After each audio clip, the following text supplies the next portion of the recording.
Badai Rimba Channel. Dan kali ini saya akan membahas masalah gravel bike. Kang Budi yakin.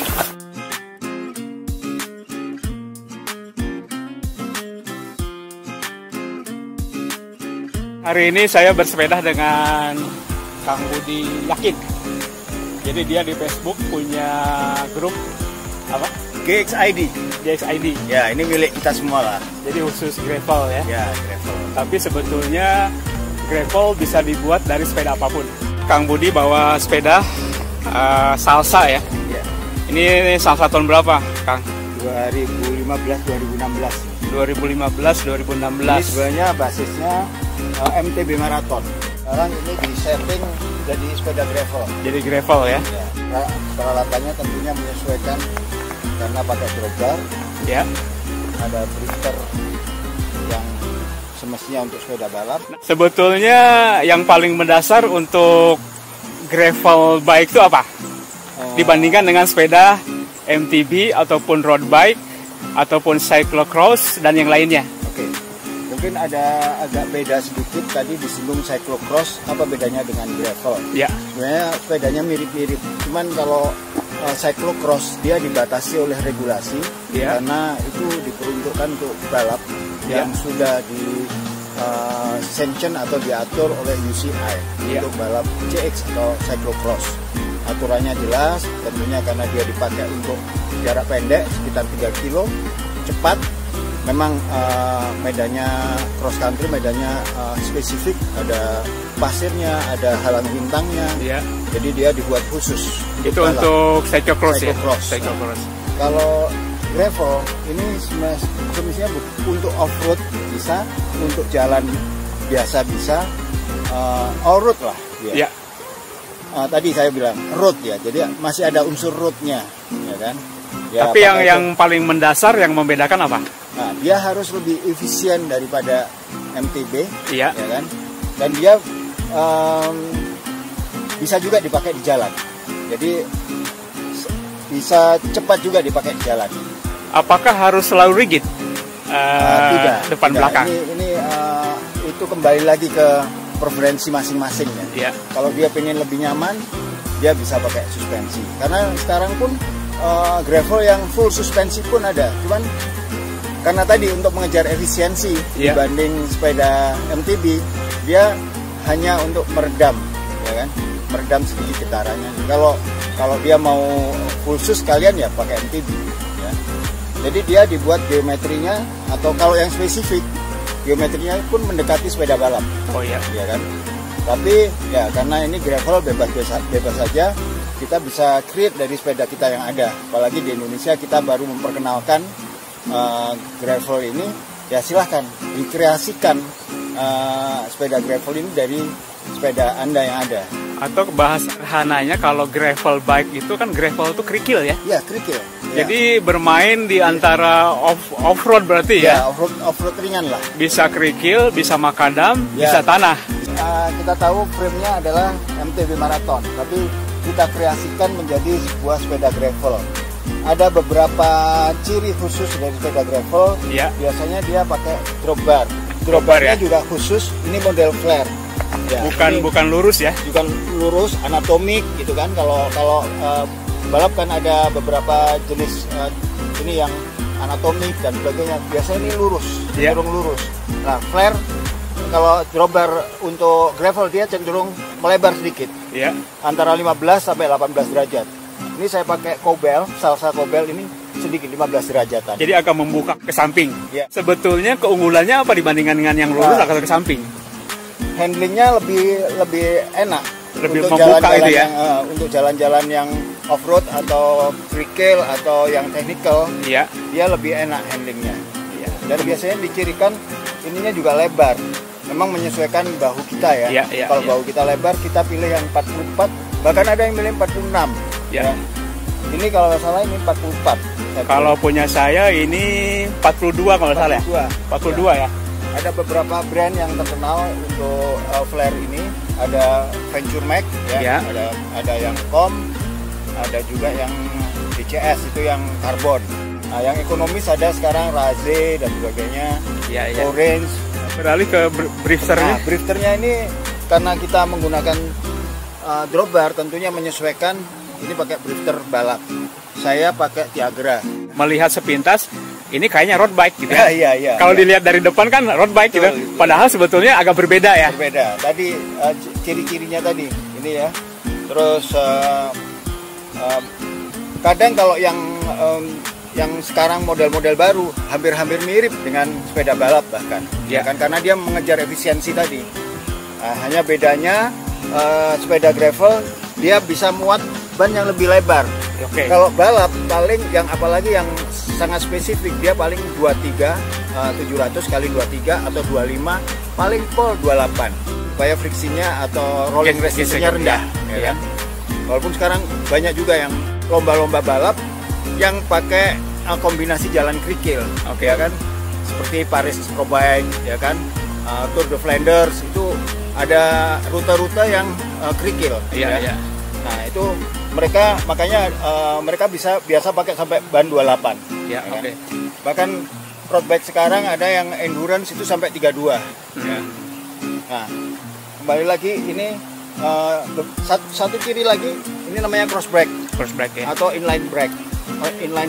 Dia dipakai membantu kita pada saat posisi tangan ya. Ya, posisi tangan. Ini kita lihat bannya dicirikan biasanya lebih lebar daripada ban balap ya. Tadi 23, 28 atau 25, 28 atau 32. Tapi ini lebih halus kayaknya ya kembangnya itu. Nah ya, ini bisa untuk mengatasi jalan-jalan kering ya kan.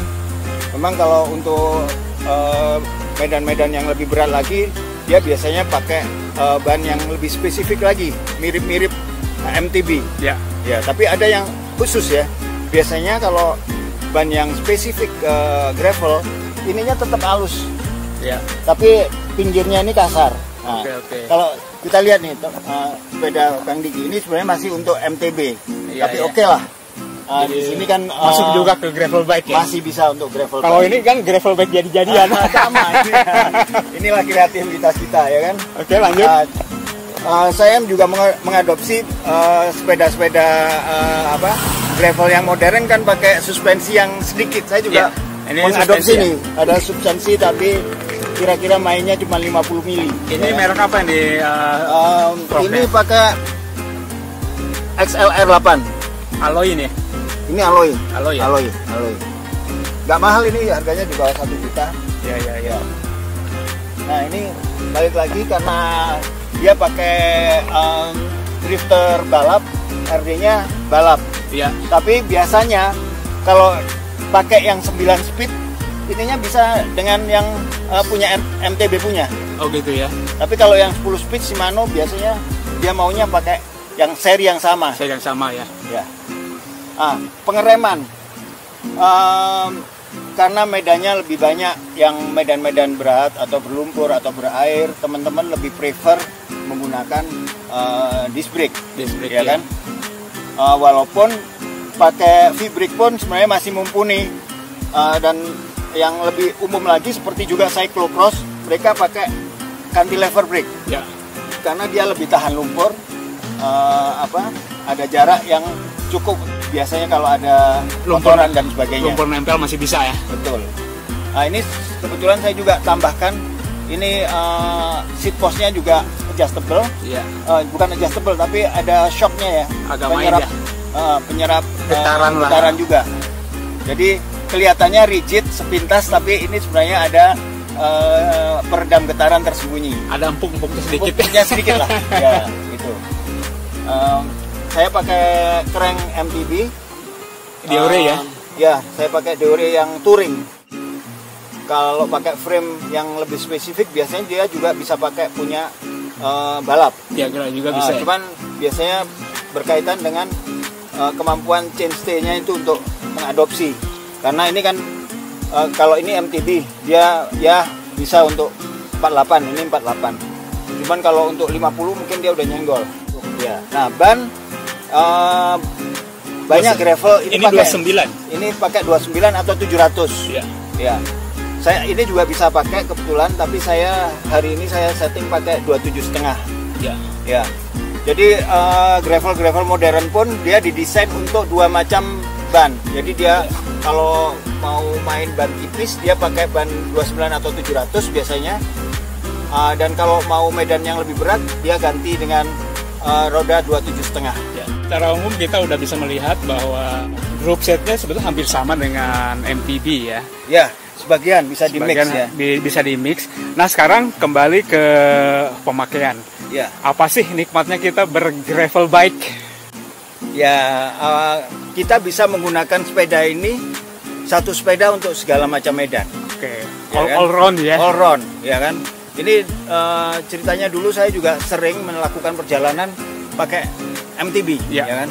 Saya rasa, waduh MTB kok sebenarnya saya cukup dengan sepeda yang lebih ringan lagi, maksudnya nggak se heavy atau kemampuan MTB, lebih ringan apa ya? Terus saya baca-baca, oh ada ternyata ya sepeda rigid.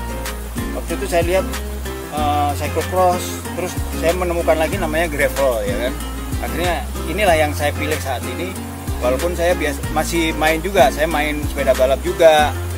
Ya namanya anak sepeda, kita main apa aja lah. Cuman semua genre sama aja ya. Sama aja ya. Cuman ini menurut saya spesifik menjembatani. Saya kadang main road dan saya main off road. Nah ini bisa saya gunakan dua-duanya. Ini total beratnya berapa? Mungkin sekitar 14 kilo ya. 14 kilo ya. Kalau tanpa minum ya. Kalau ditambah beban, kalau kita jarak jauh, beban sekitar 5 kilo masih cukup ya? Cukup. Sekarang kan berkembang ultralight ya. Jadi memang sudah dikembangkan peralatan-peralatan atau gear-gear yang semakin ringan. Ya tentunya semakin ringan, semakin efisien kita perjalanan kita. Gitu kan. Saya juga menggunakan dua genre itu. Saya masih pakai pannier juga, tapi saya untuk sepeda ini saya siapkan untuk light backpacking. Jadi ini nggak ada rak. Nggak ada, tentunya kalau nggak ada rak saya nggak bisa pasang pannier juga. Nantinya kalau saya perjalanan dengan sepeda ini dengan light backpacking style ya. Jadi inilah sepedanya Om Budi Yakin. Satu lagi rim ya. Oh iya. Kebanyakan kan sepeda road bike itu dia dihubungkan dengan e-brake ya, e-brake atau e-brake. Nah, sekarang dihubungkan dengan pengereman mechanical disc brake. Nah, ini jadi persoalan karena biasanya mechanical disc brake yang ada untuk MTB itu long pull, ya. Sementara ciri dari disc brake, dari drifter ini short pull, pendek aja. Nah, makanya kita harus menggunakan jenis-jenis mechanical caliper yang untuk road ada. Kalaupun tidak, ada juga yang bagus, misalnya Avid 5 atau Avid 7. Nah, kalau saya kebetulan pakai merek TRP atau Tektro yang double piston. Ini menurut saya cukup mumpuni. Walaupun sekarang juga sudah ada yang cable actuated hydro. Di sini ya hidrolik tapi ditarik sama kabel. Itu ada juga seperti itu. Nah ini yang menjadi salah satu saat kita memodifikasi menjadi perhatian kita. Karena pengereman adalah unsur safety yang paling utama dalam keselamatan kita juga. Ini Kang Budi Yakin. Dia adalah seorang admin dari GXID atau Gravel Bike di Facebook.